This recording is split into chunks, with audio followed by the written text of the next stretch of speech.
All right. Well, as we admit more people in, thank you all for joining and welcome our, I should count them actually, Tackling SAP Security Together event.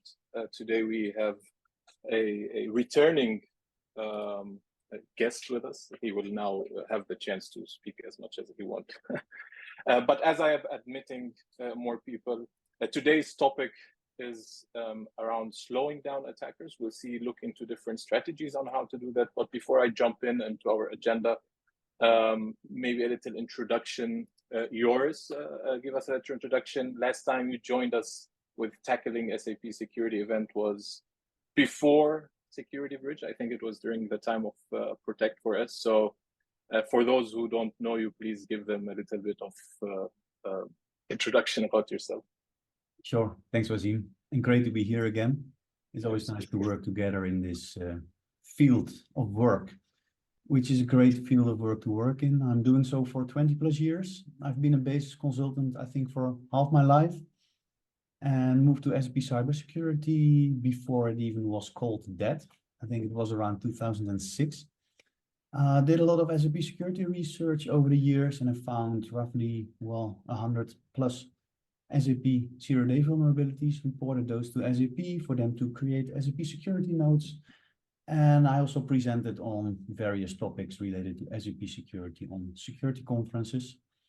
I'm one of the co-founders of Protect for Us, as you mentioned indeed, Waseem, and helped in that role, helped many customers to run their SAP business critical systems in a more secure way. That's at least what we try to achieve, right? And we were acquired last year by Security Bridge, roughly a year ago. And I'm now there as their head of security research. So that's it in a nutshell. Well, it's always lovely to work with you as well outside of Tackling SAP Security and during these sessions. So with the different open source projects also that you do contribute in, also with the contribution towards the OWASP project and so on. It's always good to work with you. Waseem, for who do not know me a little bit about myself, I actually come from the cybersecurity space, moved into SAP security to build those different bridges. You know, in cybersecurity, when you are faced with SAP as a whole, there's a lot of different confusion, complexity that cybersecurity folks face, and this is where I come there to assist them. I'm leading the advisory at NoMonkey, also provide some courses in our academy. But without further ado, some housekeeping stuff around the Tackling SAP. So this session would be recorded. We will send it out to you guys later for whoever registered on LinkedIn or through the Zoom meeting. I see there's still people coming in, so that's great. It will be posted definitely on our YouTube channels. And if you want to know, to get information about next Tackling SAP security event, or you have any kind of topic you would like to discuss, this is the platform where we usually do it. We've had so many guests along the last couple of years, different kinds of topics that we have discussed together. So it would be great to actually hear your thoughts about different topics that you want to do. So before we kick into the agenda, we'd like to get a few understanding of what we are trying to achieve here. So initially, we want to try, as I go to different customers, I like to take it in a way where I want to try to slow down attackers. Because to be honest, you can't secure anything 100%. That is impossible. That is even not realistic. So we want to try to find areas where it is the best way to catch malicious behavior, catch attackers before they become a problem. So we want to look at those major controls that help us do this. We will have a discussion around that, myself and Joris. We would look into areas on how we can improve visibility, improve monitoring, and our capabilities around SAP. And that is an important part for the detection, for catching any kind of malicious behavior or attackers going into the SAP environment. And then finally, we want to look, once we have those in place, how long will it take us to actually respond and recover? Because I think this is the most, these last two parts are in different cybersecurity teams. During my previous role also, this was the main goal for us, is to reduce the time to actually detect and of course reduce the time to respond or recover from threats. So bringing us to the agenda, and of course finally, which is an important area, is how and who should we upskill, of course, and without those people, how are we able to do this different areas? Short answer is that it is impossible, with the right people to actually put controls in place, put the right detection, monitoring capabilities, and response strategies. So as I said, we'll be looking at some of the controls. We want to see how we can reduce that time to identify and detect. There are some certain ways that we can look into together, discuss with Joris, see what his thoughts around this area for the last couple of years that he's been in, well, not couple, I would say more than that, and how we're going to reduce that time. And of course, how we can transform your most valuable assets when it comes to people into actually being the guardians or being those ambassadors when it comes to looking into those areas. So Joris, before I jump into the actual topic, I like to put out some myths around SAP coming from a cybersecurity background. So I'm going to showcase a few of those, and I'd like your thoughts about them. So I always hear that zero trust everywhere, and I always try to say that zero trust is not a product. And when it comes especially to SAP, it is not a product at all. It is different kinds of stuff. What do you have to say around this kind of myth when it comes to SAP environments? Yeah, so zero trust is like, it's you're right, it's not a product, it's a methodology, right? So where you assume nothing is secure and you verify everything where possible. And I think the principle is right. Also in the SAP area, you can apply it. But it's sometimes hard because SAP has built-in trust relations. So yeah, this might be challenging, but you can definitely apply it to the SAP landscape. And I see more and more customers in some sort of form try to apply it also there.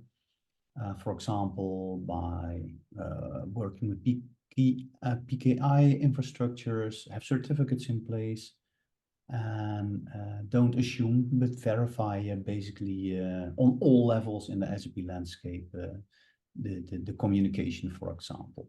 Absolutely.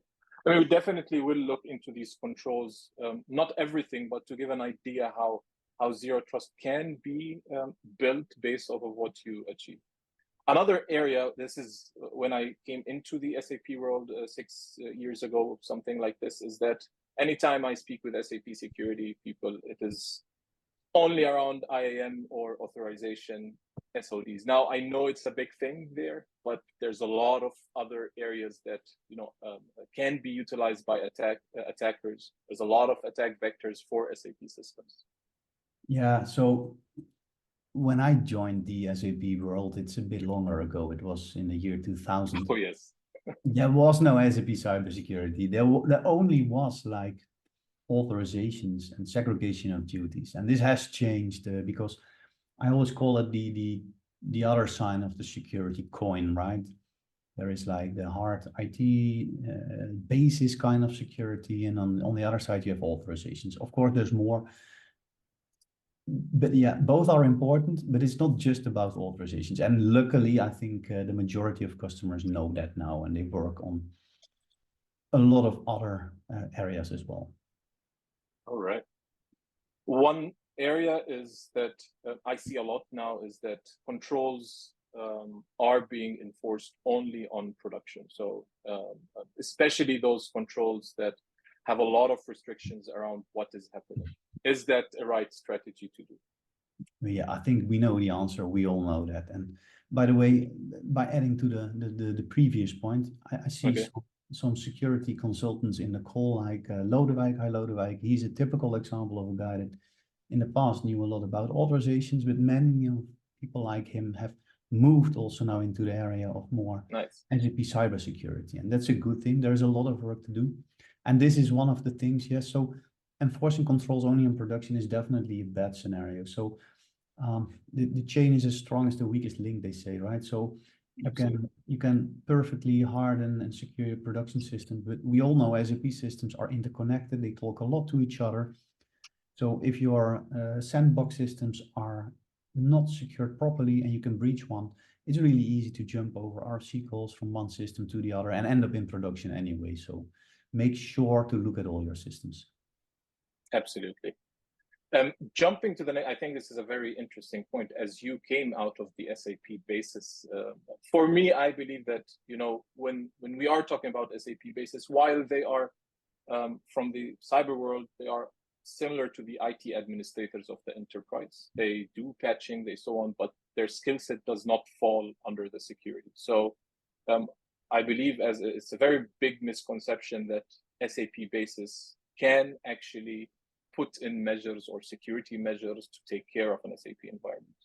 Yeah, this is a hard one. So basically within organizations, everyone outside the basis team thinks that the basis team does do all the security stuff.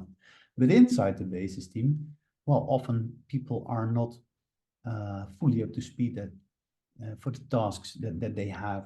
So even if they know that they have to work on security, which by the way, in many cases in the past was definitely not something that was assigned to them. So the basis team did not feel responsible for that in many cases.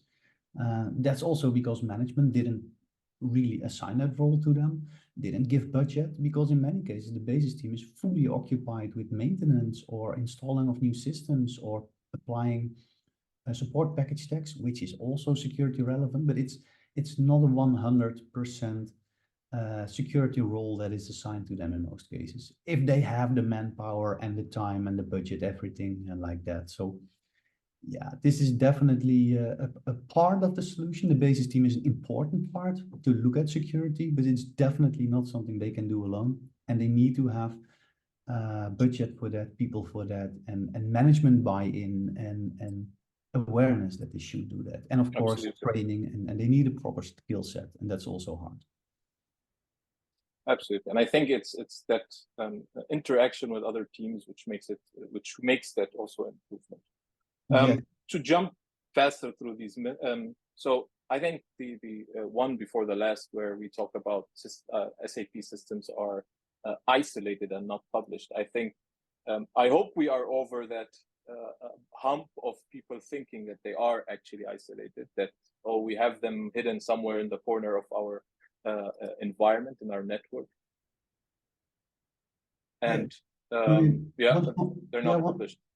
One small thing to add there, this is definitely changed. So in the past, maybe 20, 30 years ago, this was true, Waseem, but nowadays SAP systems are talking a lot to each other, to other systems in your company, but also to the outside world over the internet. We did some internet scanning a couple of years ago, and we found like tens of thousands of SAP systems connected directly to the internet. So they are not isolated. Absolutely. I mean, even if they're not published, you still have a lot of attack vectors within the company that enable you to reach, whether it is, I mean, simple integrations. Your network is completely flat when talking about network segments. So there's different ways when we are talking. And of course, I think the last point, this point is one of your favorite, I would say, is that SAP systems or applications, I would say, are German made, so they're secure by default, like any other brand that Germany does. Yeah, I actually heard that a couple of times.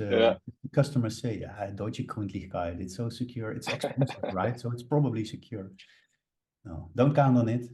Make sure, verify, do your own research, make sure it's hardened. A long time, SAP systems were shipped in an insecure state. So if you have SAP systems running for more than 10 years, you're definitely not secure by default.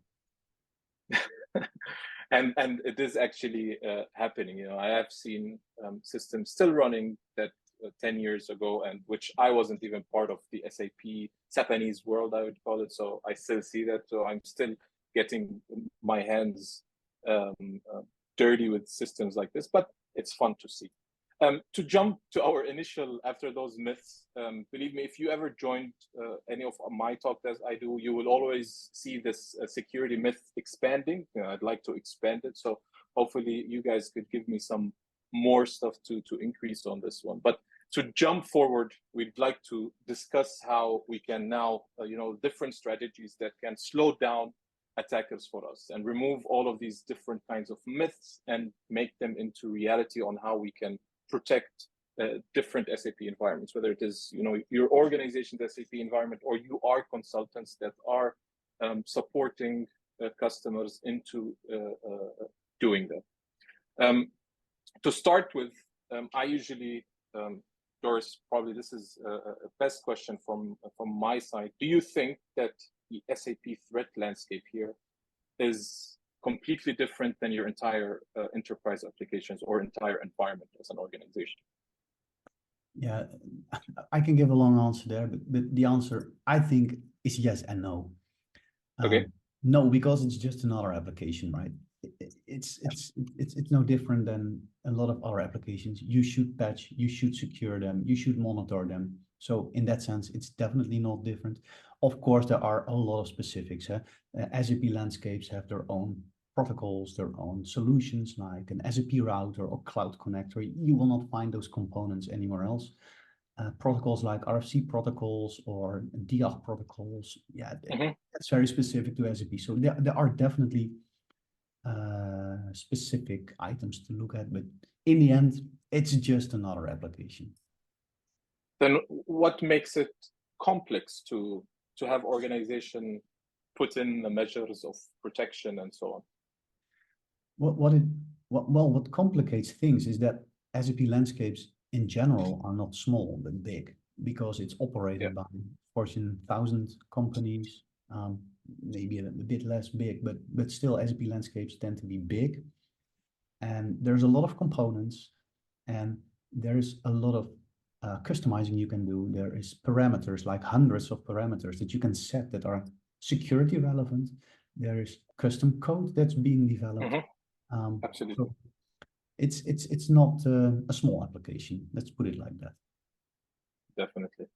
And to bring it from the attacker's perspective, I always try to think of when working with customers and when creating different use cases, an attacker's perspective, or what I call it, the attack route to success, is actually finding the fastest and easiest way that we can attack different areas of the organization to reach our goal, whether it is, where SAP does hold a lot of valuable data. And when we want to extract this different kind of data, this is what we will be looking at, whether we are going to exploit in terms of internal users. You have your social engineering, which is hard to, let's say, protect in different areas, whether SAP context or not.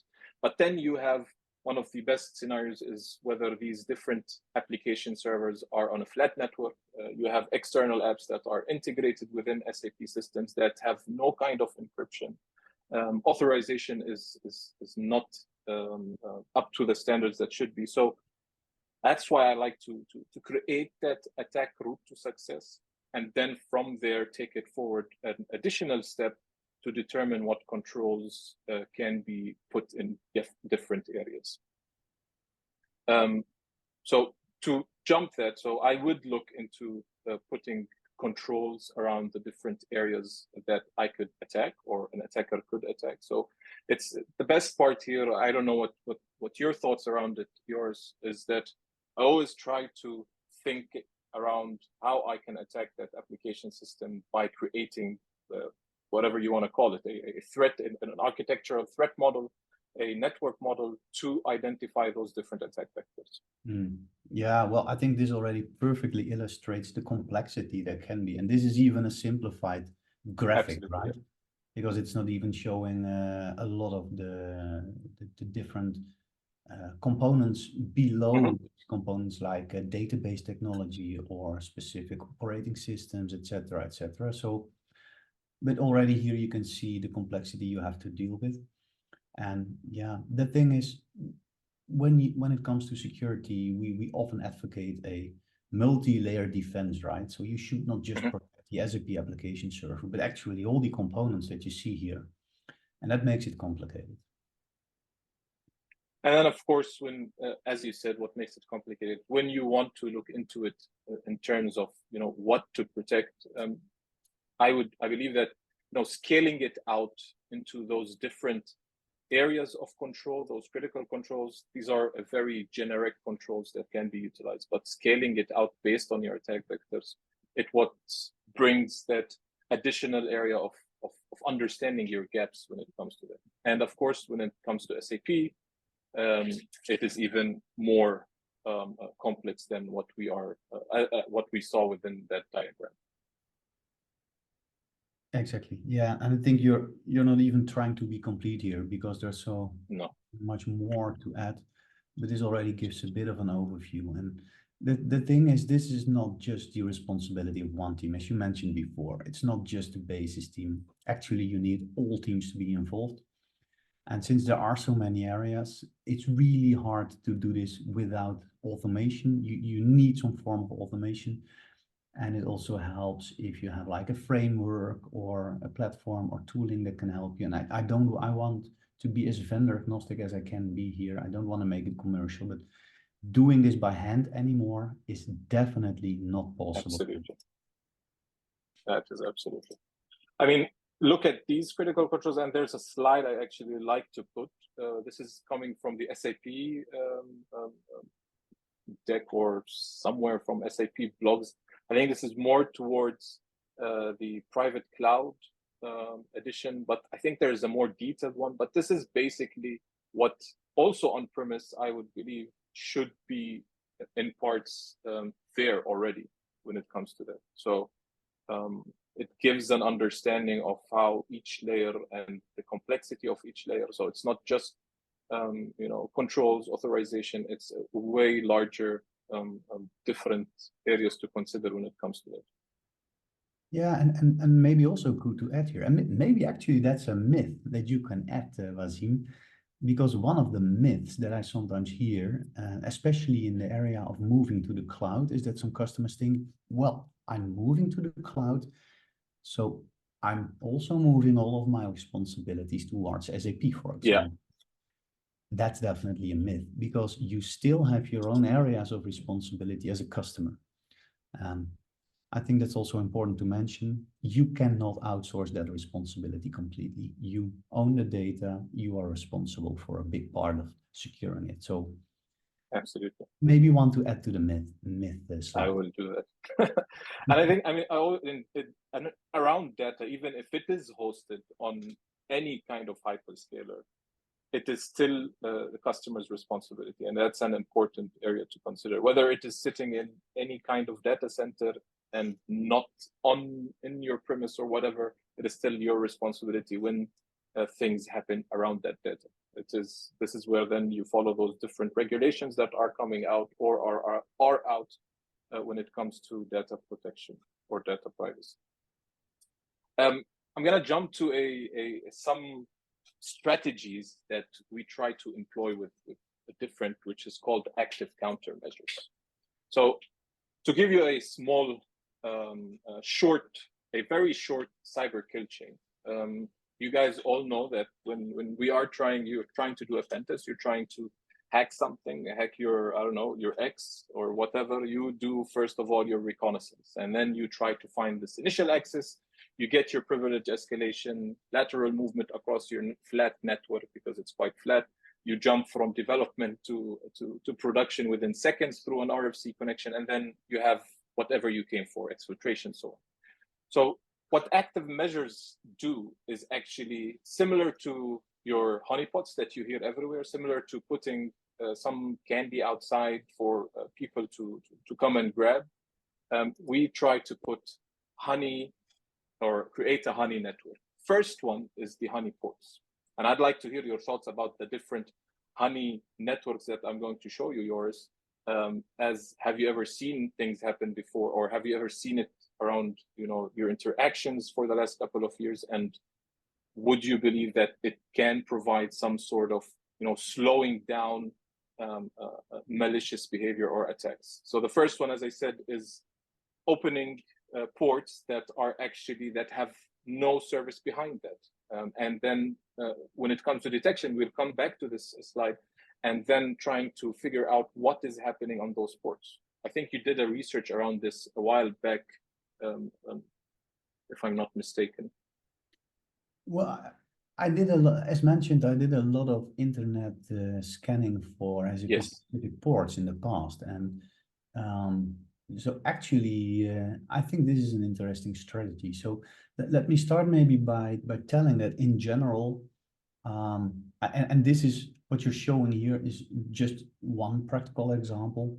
I think in general, it's good to know that if you want to prevent these kind of reconnaissance and initial access steps, it starts with hardening, patch your systems, make it as hard as possible to gain access, and do active monitoring to see in real time what's happening. But on top of that, you can definitely deploy these kind of, well, let's call it solutions, to try and catch intruders as early as possible. And I think that's also what you want to say here, Waseem, because the earlier in this kill chain you can find malicious activities, the easier it is to stop them and the less damage will be done. And well, actually, in the area of reconnaissance, I think by deploying honeypot ports, if you can find, for example, active port scans in your network, then that's definitely a good moment to already try and stop those or see what's going on and block access for specific clients, for example. So absolutely, this is definitely a good thing. Did I see it a lot in the past deployed at customers? No. This is definitely an area where not a lot of customers are going yet. That's, I think, also because there's not a lot of proper tooling. But maybe you can come back to that later, because I think in the open source area, there are some developments that might be interesting for customers. Absolutely. It's definitely, so most of these honey networks that we're going to come across, most of them now, they're actually, you can utilize them through a simple Python script, you know, to open several ports and then divert that traffic, or not divert, but create some detection rules around it. But we'll come to that.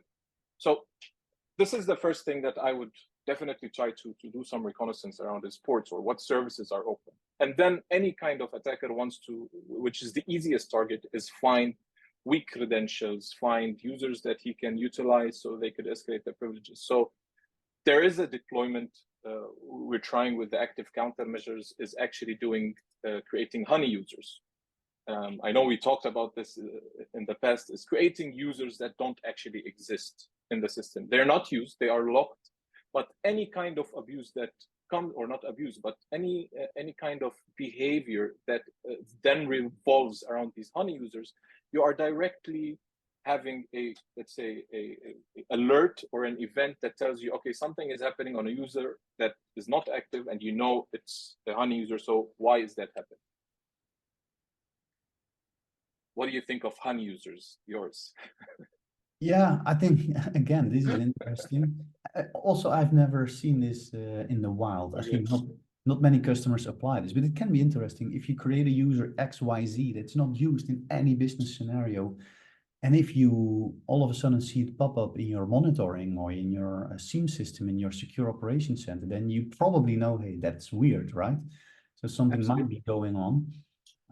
The only thing I'm not sure about, and I think we discussed that before, is what the consequences are for your licensing. Because if you create a lot of honey users and SAP charges you for those, then it might not. It might be an expensive solution in the end. Absolutely. I mean, this is an open question, then we can do it. I'm not the expert in licensing. So when you have users, how does SAP charge for users? If they're locked, do they charge you for license? Please put your answers on the chat, and we'll continue with that, see what we can come up with. So basically, most of these honey things, I saw it a lot when it came out of the SAP environment. You know, a lot of the threat hunting, threat intelligence teams also try to utilize that for their to grow their attack libraries, for instance. And of course, you then move forward to creating honeypots, there is in the OWASP project also, now we'll come to it really quickly, creating pods or creating application servers that are not application servers, but attackers will try to access that. And then definitely one final thing is where we start creating honey tables across different databases, and which makes it even harder, or not harder, but makes it easier for us to start detecting all of these different kind of threats. So we do want to try to look into how this honey network is being attacked or trying to be attacked, and for us to actually let's say mature our monitoring capabilities. To jump around the different open source projects. So these are open source projects. You have your OWASP core business application security that provides you with different areas that you can actually look into creating this kind of deception, active countermeasures, whether you are using Honey SAP, you want to improve your monitoring capabilities, you have that PySAP. It is free to use. It is under OWASP Foundation, so it's completely open source, away from any company, whether it is Security Bridge, No Monkey, you name it.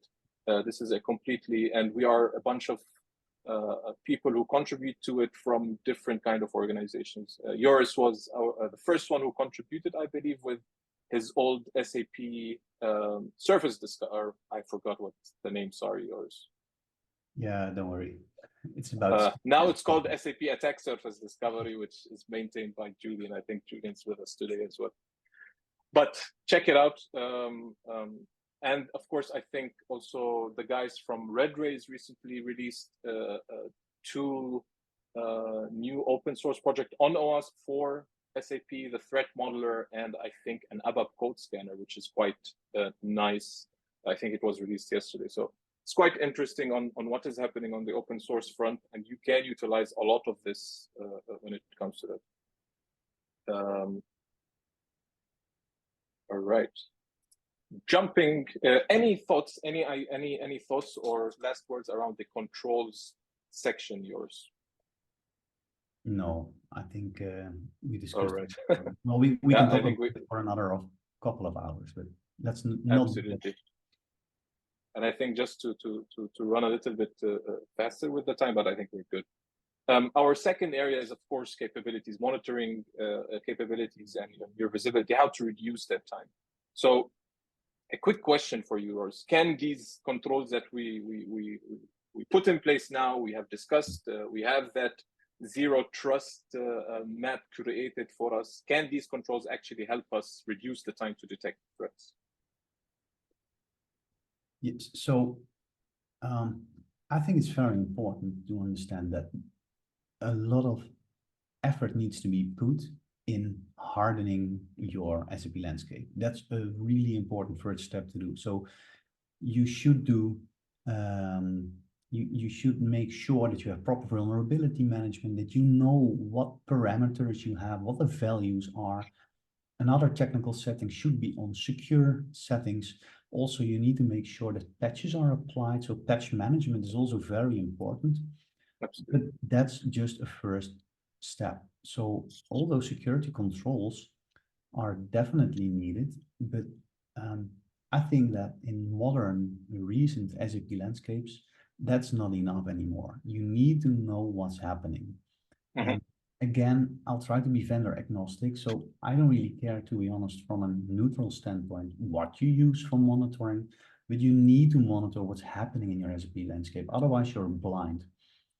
It's maybe an easy analogy, but if you look at the security of your house, you can lock the door, lock the windows, but if you don't know if somebody tries to come in, or if you don't know if somebody tries to sneak in through the back door, you might still be at risk, and you cannot act if you don't know what's happening. So in order to be proactive, you really need to know what's happening. And that's very important. We see a lot of customers make that next step in monitoring, and that's not always easy, because by default SAP security logs are switched off for a lot of them, and also they're not always in the same format. You need to know how to read SAP logs and you need to know what's important. So I'm not saying it's easy, but you really need to do the monitoring to make sure you reduce the time to detect threats. Otherwise, you're completely blind. Exactly, and which brings us to now our points is how we can improve that. Of course, when it comes to SAP security monitoring and visibility, this is where you have a ton of gold in the cybersecurity space, and one of those strategies, it is I would say the intelligence behind that was put around it is around the MITRE attack. Now, of course, it needs to be SAP specific. It's not hard to do. It is quite easy, to understand it based on that attack vector or based on that model that you create. Whether you are moving from active scanning to compromising accounts, this, let's say, scenario right here that you see in red definitely needs to be in place where you have the capabilities to see it, to test it, to simulate it. So there's a ton of information already available online, whether it is from the MITRE attack or from, they have the CAPEC as well there. They have different areas for you to understand. And as an SAP security expert, if you're not coming from the cybersecurity side, those guys who are sitting in your SIM or not on your SIM, in your SOC, have that capabilities to understand all of this and provide you with that skill. But this is where this kind of communication needs to happen when it comes, because they do not understand SAP as much as you guys do, and vice versa. So when you want to explain to them, any thoughts around this, Joris? Yeah, so I think this is important because what you're showing here is the language that a SOC analyst understands, right? Mm-hmm. But exactly. Typically, we from the SAP world, we're not so much into that. And I think that's why it's important to create that bridge between the typical SAP world and the more generic IT security world. Because in the end, many companies nowadays have a secure operations center where there are analysts and they don't know anything about SAP. And that's why you need to make the translation. And it's good that you guys have that knowledge, you do the translation. I think also what helps is that from Security Bridge, we also try to make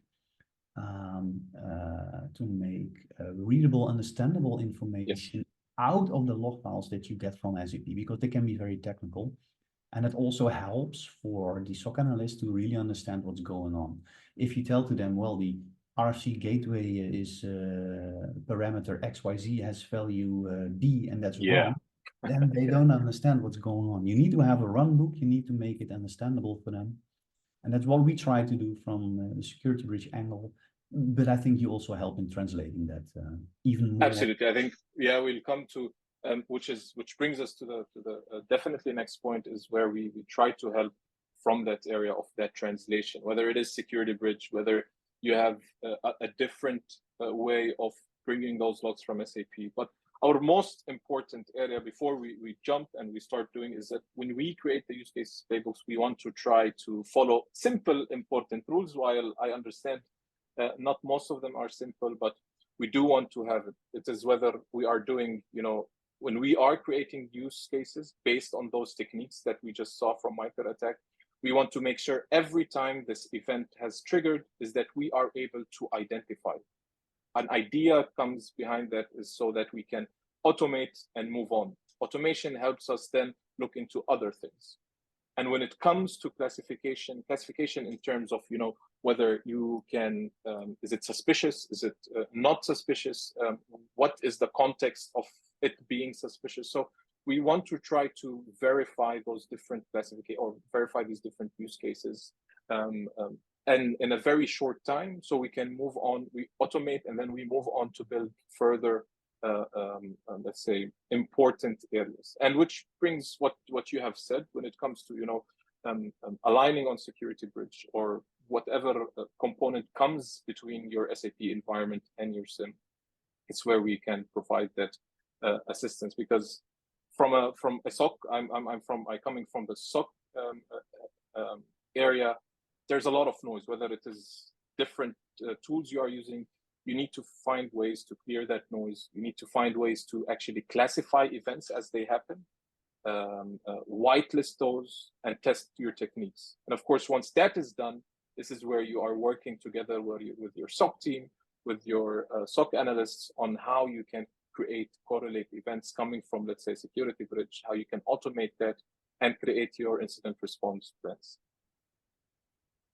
So it is definitely a way that even if you have those tools, you need to understand how things start to clear out and how you can then verify what is happening on a very, let's say, granular level within your network.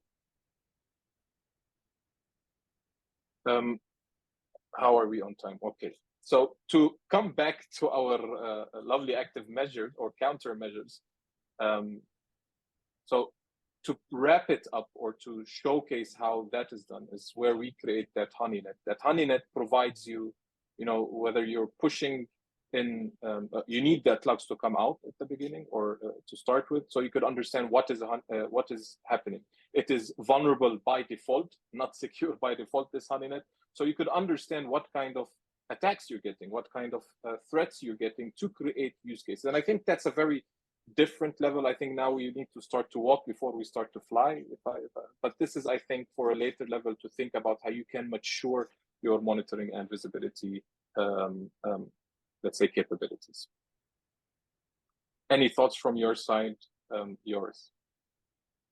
No, the only thing, like I mentioned earlier, I think this is a great addition. You should not only rely on these honey net solutions. Make sure your hardening is done, make sure your monitoring is done, but it's a good addition actually. And we know it from generic IT world. I think it's called canary tools. They have canary tokens. They do the same thing. You just apply that technique here in the SAP world, which I think is interesting and hasn't really been done before and is not seen a lot in the wild. But I think it's a good addition to trying to catch intruders in your SAP landscape as early as possible to prevent damage. Absolutely. And to wrap it up, we can't talk about detection without threat hunting.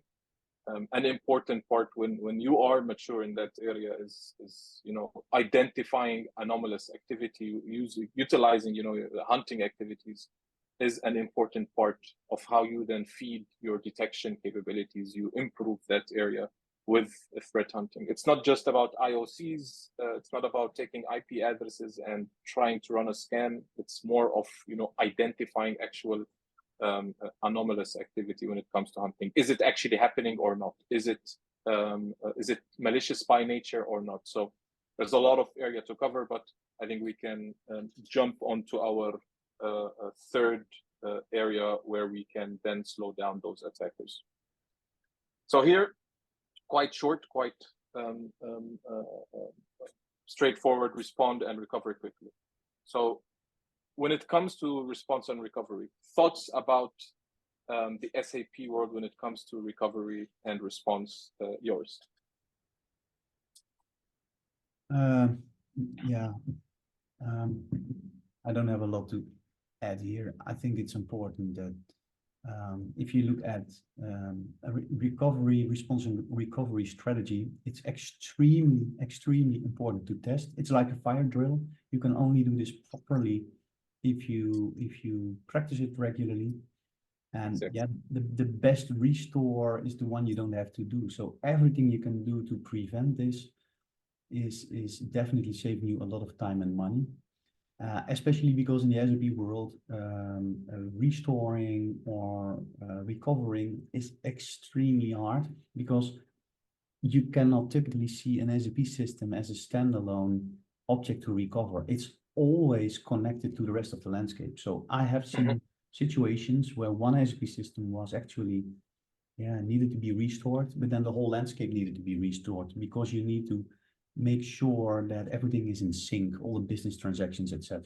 So it's an important topic to create a plan, to make sure that you test it regularly, and do everything you can to prevent that you actually need to execute that plan. Yes, it's the best strategy, as you said. I think one major point here is actually understanding roles and responsibilities when it comes to recovery.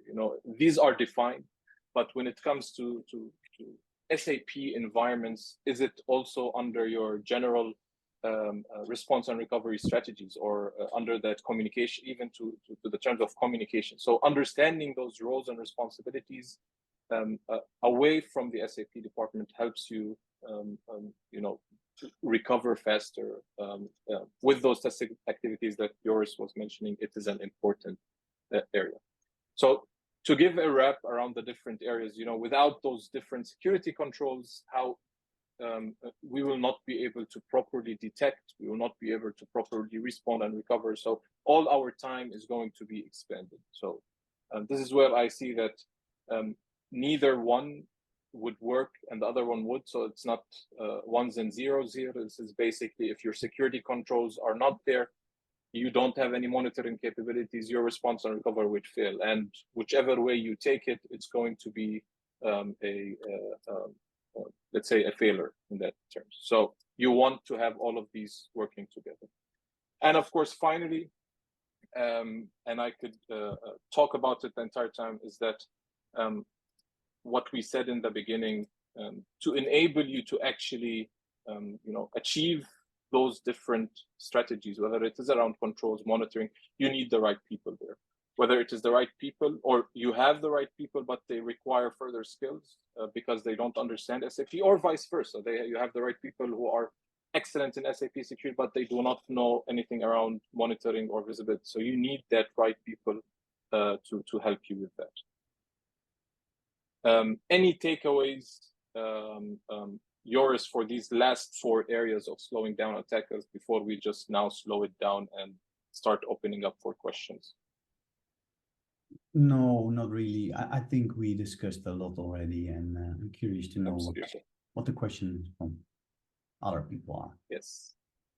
So our final areas, your roadmap, you need to define, clear objectives, putting in parallel those security strategies and roadmap around your security training. It's a very easy fix. While you put all these tools that cost you money, but nobody can operate them, then it becomes quite difficult to it. There's no proper business case around keeping it. So without further ado, does anybody have questions? I think we have some answers around the locked. So if they're locked, it will not be charged, which is good. So you can have users that are locked and you can create honey users around them. Any questions from the audience? I think we have passed the time where we wanted to stop, but I think it was a good discussion. I think we can expand more on the different areas. I hope it was useful. I think there's also a question about the slides of the presentation. I think they will be shared, right? I think, yeah, I believe so. I don't see a problem. SAP charges by assigned rights. Okay. Technical users are not charged if they're, makes sense. I mean, we can create technical users that are acting as honey users. Yeah. Any questions from the, in any case, we will have these recording out soon. In case you have any questions to us, or to me or to yours, you can reach us out through any of these mediums. I mean, probably some of you guys have our emails as well. Please do. Can you hear me now? Yes. Yes, we can hear you. Lodewijk here. I was triggered a little bit by a remark in the beginning about that you cannot that you are always responsible for your security, even in a cloud situation. But for sure, there will be some. You had this slide with this half circle with a lot of threads. But for sure, if you this one.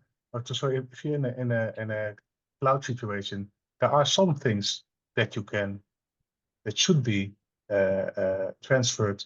You should be transferring responsibility to your hosting partner. And of course, it doesn't relieve you from everything, but you pay a lot of money to have your system hosted.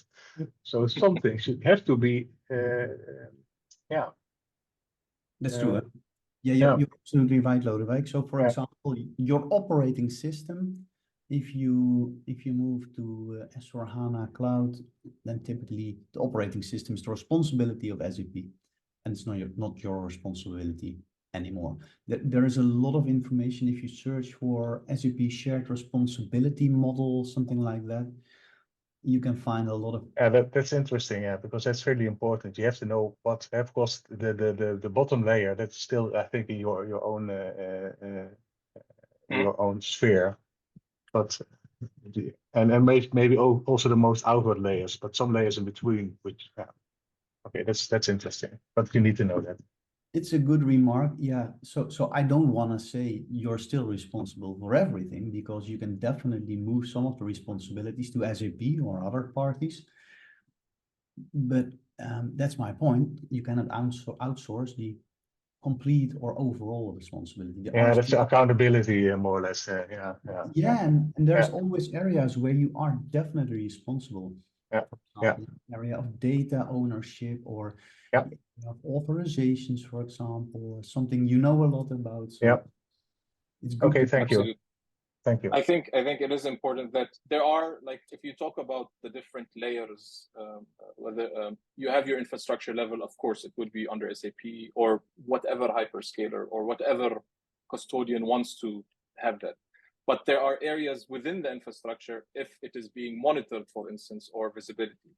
That comment about data is, even if it is under the hyperscaler's responsibility or wherever you're storing it, based off of different regulations and compliance areas, it is still your responsibility if something happens on the data, no matter what kind of roles and responsibilities are assigned between your organization and SAP or different. It's still under your responsibility, and that's an important message to relay here. But thank you for your question. Thanks. Right. Do we have any further questions? Do you see any? I don't see any questions. I think no questions means it was clear. Is somebody talking?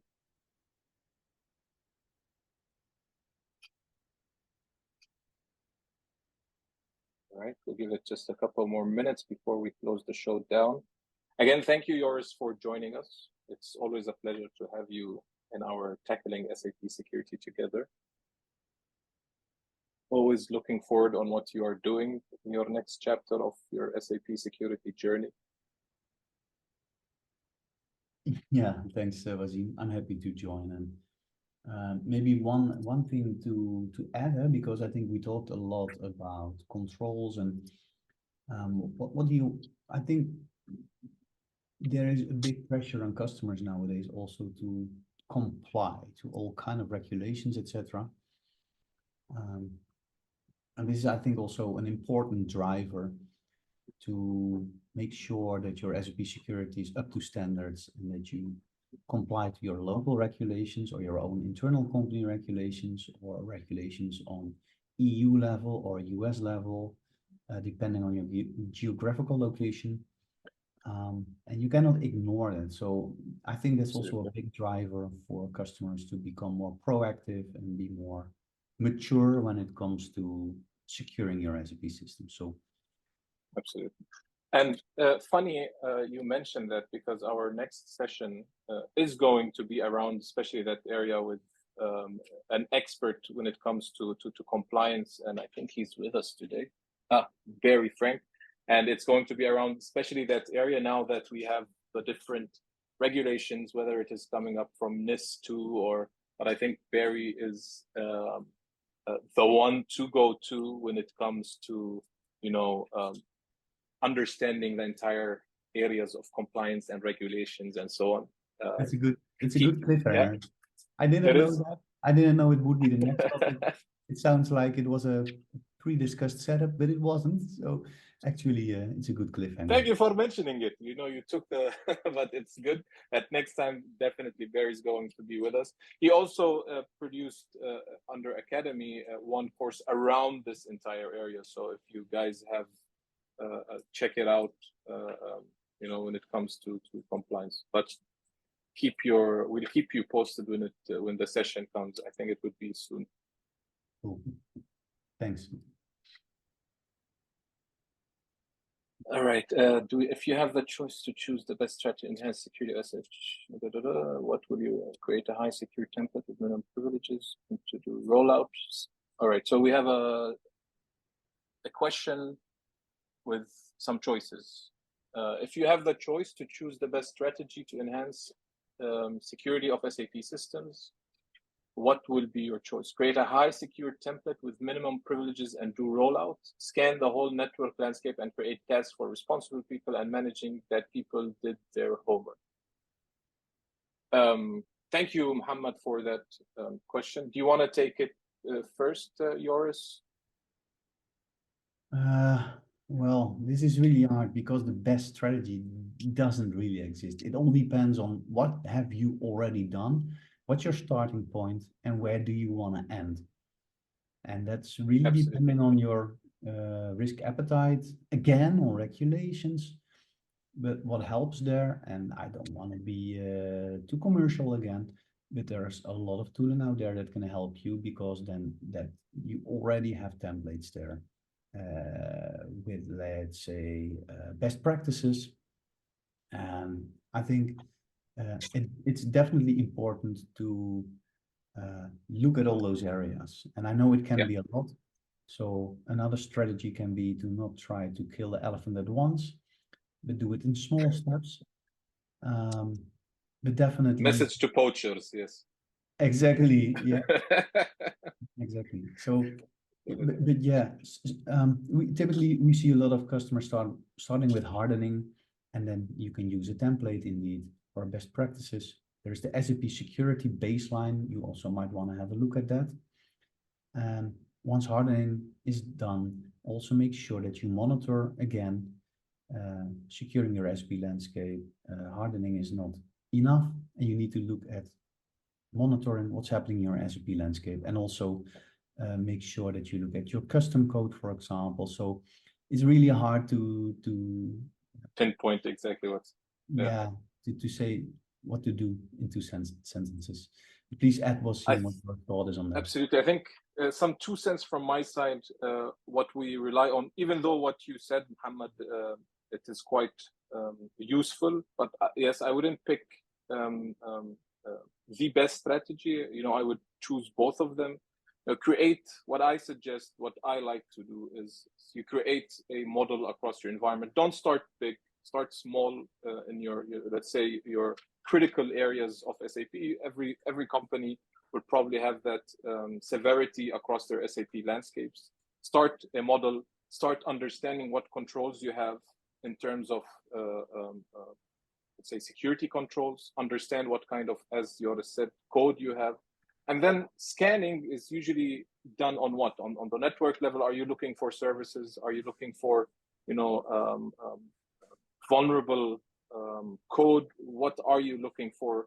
But with a visual representation of what your gaps are, can help you, utilize both of these strategies that you have listed there and make it better. And then you can expand on that. And I think, as they say, Rome was not built in a day. SAP will not be protected in a day. So it takes a lot of time, patience, and of course, communication with your other different departments that have different skills when it comes to security. I hope that helps you with your question. Thanks for answering my question.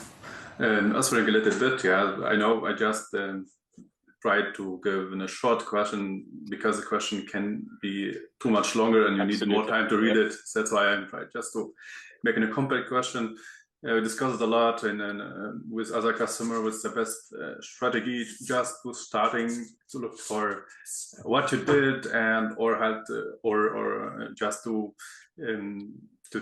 save time. We can build a new system with a minimum privilege, and if we can see which privilege you need, and then we can provide you, and so you have more control in the system. On SAP application side, that's user that didn't have more privilege as they need, and for IT security system, you install the new system with the new patches and just give some hints to keep patching system as soon as patch are available. Thanks, guys. I think looking at the time, we need to close it down. Absolutely. Mohammed, thank you. Reach out. We can have this discussion offline. I mean, expand on that discussion. But thank you all for joining. Again, thank you, Joris. And we'll see you next time with Barry for the compliance and regulatory areas. Thanks, guys. Thank you, Barry. Ciao. Thank you too. Bye-bye.